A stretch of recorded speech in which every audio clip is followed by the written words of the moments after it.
stalagmites. On commence avec le reboot chez Fox des 4 Fantastiques.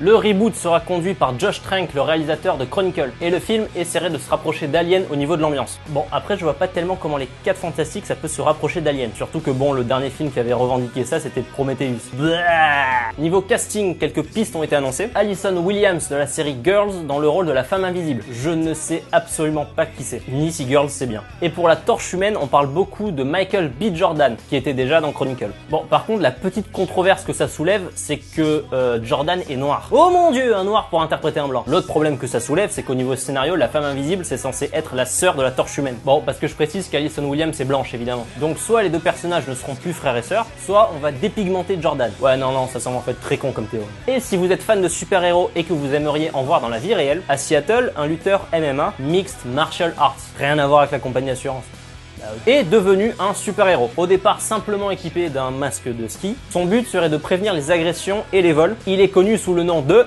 Phoenix Jones. Le nom est pas mal, il s'en sort bien. Bon après c'est sûr, les gens quand ils entendent Phoenix attendent d'avoir un peu du feu, des flammes, des trucs un peu pyrotechniques, du vol. Il serait intervenu dans pas mal de bagarres où il cherche plus à se séparer qu'à foutre des nions. Il aurait rattrapé un voleur de voiture. Bon ça repousse pas encore d'invasion alien mais c'est déjà pas mal. Là où le type prouve qu'il est pas complètement barjot, c'est que oui, il contacte systématiquement la police avant de faire quoi que ce soit. Bon après c'est sûr que sa relation avec la police n'est pas toujours facile. En même temps, quand t'es flic, ça doit te faire bizarre qu'un type au coin de la rue t'attende en spandex pour te dire où il y a baston. Sur Wii U est déjà annoncé un prochain Zelda. Le titre entier n'est pas encore annoncé, mais une bande-annonce est déjà disponible. Devinez où?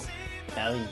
On retrouve un peu le design de Twilight Princess. On pourra apparemment switcher entre jour et nuit en plein milieu du jeu. Je vois pas encore bien l'utilité tout de suite s'il y en a une. L'un des créateurs du jeu a confirmé que le nouvel opus s'inspirait de Skyrim, du point de vue de l'échelle de la map monde. Avec Zelda, on est plus sur de l'acquisition d'objets et à la limite sur leurs améliorations. Passer sur de l'évolution de sorts et de la gestion d'équipement, ça m'inspire pas vraiment. Mais bon, agiter ma baguette pour commander au vent non plus. Et on a quand même eu une Wind Waker. Enfin, cet épisode, on ne sait pas où il se place dans la timeline Zelda. Par exemple, d'un point de vue chronologique, le premier Zelda serait Skyward Sword. Ensuite, on aurait The Minish Cap, Force Words et Ocarina of Time. Et ensuite, il y a une scission dans la ligne du temps qui permet de créer 3 univers parallèles. Et pour les théories de voyage dans le temps, je vous invite à regarder le DGR consacré uniquement à ce sujet qui sortira bientôt. Pour le film de jour, je vous propose de rester sur le voyage à travers le temps. Retour vers le futur. Oui, la trilogie, oui. Et la chanson du jour, c'est Superfast Jellyfish du meilleur groupe fictif de tous les temps, Gorillaz. Ça parle en ouverture de petit-déj, donc toujours bon à prendre. Je te salue et remercie d'être resté tout le long de cette vidéo. Je m'en retourne à l'Institut.